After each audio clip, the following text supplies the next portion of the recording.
আলহামদুলিল্লাহ। আলহামদুলিল্লাহ, আল্লাহ তাআলার ফজল ও করম যে আমরা তারা একটা পাকিস্তান ভারত যুদ্ধ নিয়ে মুফতি তকি উসমানী কি বলছেন সে বিষয়টা আমরা হাতে পেয়েছি। এই বিষয়টাই আমি প্রথমে বলবো, এরপরে নিজের কিছু মতামত পেশ করবো। তো এখানে বলতেছেন পাক ভারত যুদ্ধ নিয়ে শাইখুল ইসলাম মুফতি তকি উসমানী হাফিজউল্লাহ তার টুইটারে একটা পোস্ট রাত 11টার দিকে আর কি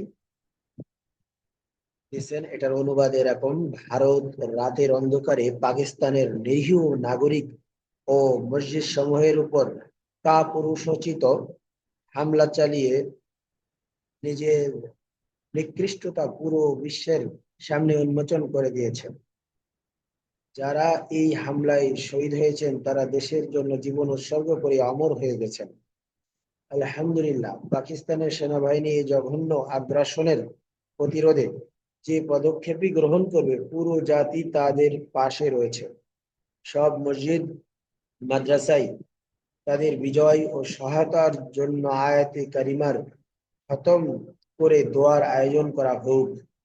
আবারও বলতেছি, ভারত রাতের অন্ধকারে পাকিস্তানের নিরীহ নাগরিক ও মসজিদ সমূহের উপর কাপুরুষোচিত হামলা চালিয়ে নিজের নিকৃষ্টতাকে পুরো বিশ্বের সামনে উন্মোচন করে দিয়েছে। যারা এই হামলায় শহীদ হয়েছেন তারা দেশের জন্য জীবন উৎসর্গ করে অমর হয়ে গেছেন।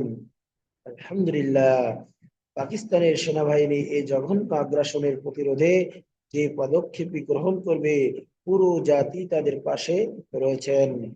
সব মসজিদ ও মাদ্রাসায় তাদের বিজয় ও সহায়তার জন্য আয়াতে কারিমার খতম করে দোয়ার আয়োজন করা হোক। আল্লাহ তাআলা মসজিদে হামলাকারী এই সমস্ত বেঈমানদেরকে লাঞ্ছিত করুন। আমিন।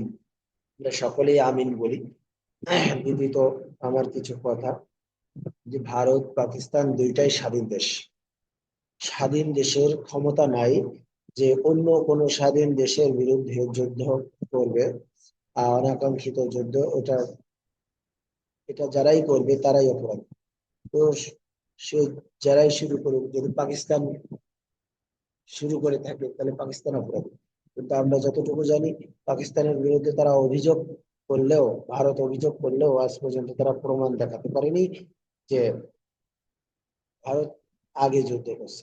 তাহলে অর্থাৎ পাকিস্তান আগে যুদ্ধ করছে, ভারতই প্রথমে এরকম আমরা দেখতেছি যে আগ্রাসন চালাইছে, মসজিদে হামলা করছে, যেটা আল্লাহ তাআলার পুরা বিশ্ব আসলে আল্লাহ তাআলারই পুরা বিশ্ব আসমান জমিনের মধ্যে যা কিছু আছে সব আল্লাহ তাআলারই।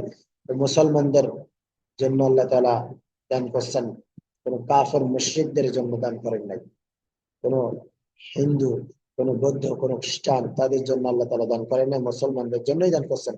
পাক ভারত যুদ্ধ, এটা আসলে একটা আহ বিশাল বড় ব্যাপার হয়ে দাঁড়াচ্ছে, যে সামনে আহ আহ গজাতুল হিন্দের সেই হাদিসের দিকে নিয়ে যাচ্ছে কিনা আমাদের এটাই দিলে নাড়া দিচ্ছে, যে খুব শীঘ্রই হিন্দুস্তান, গজাতুল হিন্দ, হিন্দুস্তানে যে যুদ্ধ হবে, ভারত, বাংলাদেশ, পাকিস্তান, নেপাল, ভুটান এরকম আশপাশবর্তী যত দেশ আছে এর মধ্যে হিন্দুদের সাথে যুদ্ধ হবে।